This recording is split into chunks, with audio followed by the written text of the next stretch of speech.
सशस्त्रको team छिर्दछ तपाईँको दर्शकबिन हामी देख्न सक्नुहुन्छ यहाँ तपाईँहरू भित्रबाट बाहिर निस्किरहेको छन् मान्छेहरू। अहिले यो अवस्था छ तपाईँलाई हामी देखाइरहेको छौँ। यस्तो कठिन अवस्थाले बाहिर निकालिरहेको छ, उद्धार गरिरहेको छ अहिले अवस्था हामी तपाईँलाई देखाइरहेको छौँ। अहिलेको यो एकदम ताजा अपडेट हो यो, तपाईँलाई हामी देखाइरहेको छौँ। अहिले यो घरबाट माथिबाट तल निस्केको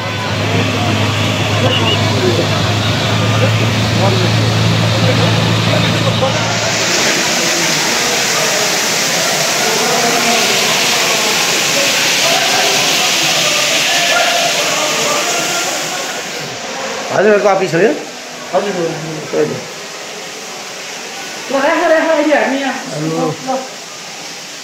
अहिले यो लक्ष्मी विकास ब्याङ्कको दृश्य हो, हामी देखाइरहेको छौँ। भित्रको दृश्य हो यो, लक्ष्मी विकास ब्याङ्कको दृश्य तपाईँलाई देखाइरहेको छु।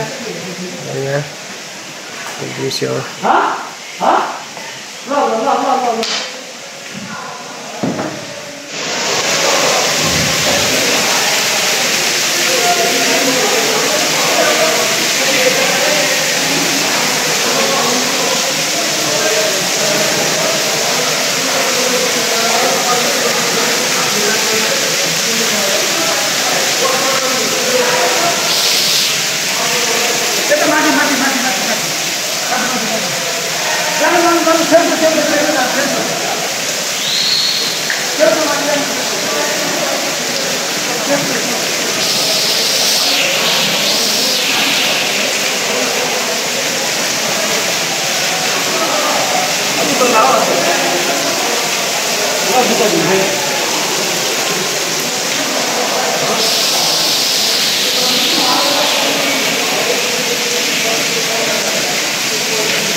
आजको समय यो हो भित्रको सेन्ट्रल प्लाजाको दृश्य हो यो। भित्रको हामी तपाईँलाई देखाइरहेको छौँ। यो भित्रपट्टिको दृश्य यो आफू नियन्त्रण लिएको अवस्थाको दृश्य हो यो। देखाइरहेको छु।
चोट आयो त मलाई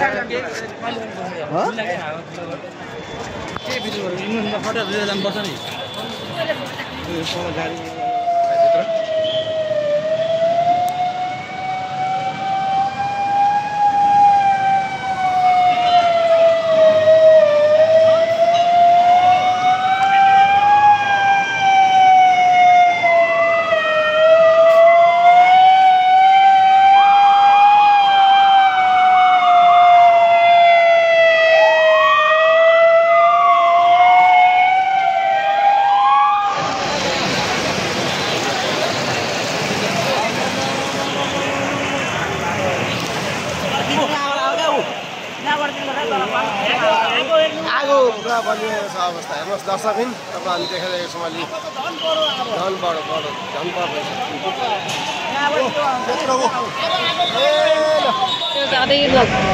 त्यसलाई निभाउने काम भइरहेछ, तर जति निभाए पनि आगोको फोहरा निस्केको छ। अहिले बिचमा त सिलिन्डर पनि धेरैवटा पड्किसक्यो, तर 8जना मानिसहरूको उद्धार भइसकेको छ त्यहाँ काम गर्नुहुने कर्मचारीहरूको।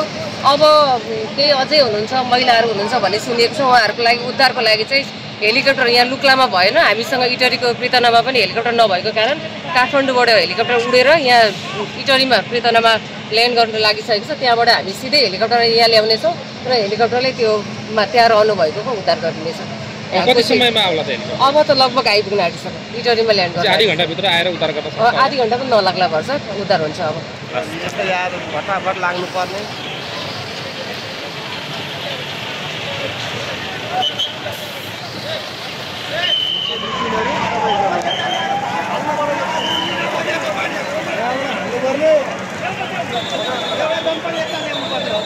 त्यत्रो आयो भने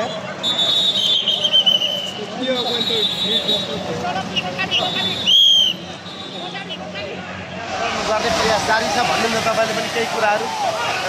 भीषण आगलागी भएको छ अहिले, निभाउने प्रयास जारी छ। 10वटा भन्दा बढी दमकलहरूले चाहिँ निभाउने प्रयास गरिरहेको छ। सुनसरीका प्रायः जसो भएका जति सबै पालिकाका दमकलहरू आइसकेका छन्।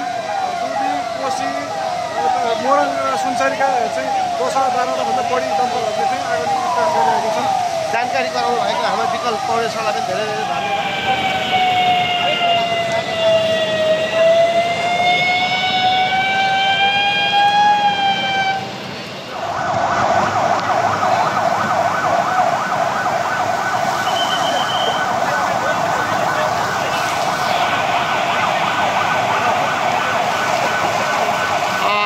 दर्शक म शिवा भट्टराई भोजपुरी तपाईँलाई प्रत्यक्ष अहिले देखाएको सुन्दैछ अपडेटबाट। तपाईँलाई यो दृश्य देखाइरहेको छु। इटरीको चोकको व्यापक रूपमा आगो निभाउन प्रयास जारी गरिरहेको अवस्था छ। अहिले कठिन भइरहेको छ आगो निभाउनलाई।